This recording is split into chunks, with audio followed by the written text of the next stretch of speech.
Она висела под палящим солнцем, раскинутая на грубых веревках, словно забытая добыча.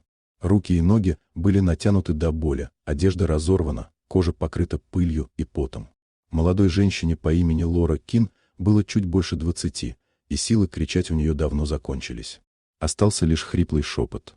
Ее оставили здесь в открытой степи, как наглядное предупреждение. Не тюрьма, не суд. Просто жара, ветер и ожидание конца. Она знала, за что наказана, за кражу у местного блюстителя порядка Мартина Кроу. Но она не думала, что закон может выглядеть так. Когда показался всадник, Лора решила, что это ее конец. Мужчина остановил коня и долго смотрел на нее. Его звали Сэм Риверс, немолодой фермер, человек с тихим взглядом и тяжелым опытом за плечами. В его глазах сначала мелькнул шок, затем злость, а потом решимость. Он ничего не сказал. Просто вынул нож и перерезал веревки. Лора рухнула вниз, и Сэм едва успел поймать ее. Если бы он опоздал хоть на несколько минут, она бы не выжила. Он унес ее в тень, дал воды и дождался, пока она сможет дышать ровно. «Я украла», — призналась она позже. «Деньги? У него». Сэм не спорил. Он лишь ответил, что за кражу отвечают в суде, а не на солнцепёке. Он отвез ее к себе, обработал раны и решил утром отвезти в город к официальному разбирательству. Но утром на ранчо прибыли всадники. Кроу явился лично, с помощниками. Он требовал вернуть воровку, обвиняя Сэма во вмешательстве. Разговор был коротким и жестким.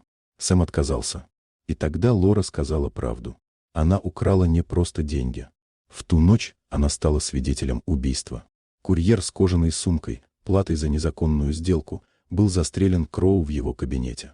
Тело вывезли и сбросили у обрыва у реки. Сумка осталась в сейфе.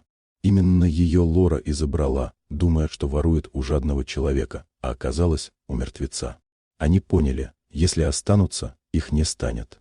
Сэм и Лора отправились к военному форту, где еще действовали неподкупленные люди. Их преследовали. К сумеркам они добрались до ворот, где разгорелся спор.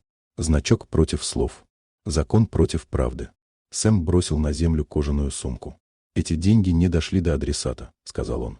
«Потому что он был убит». Лора подтвердила все.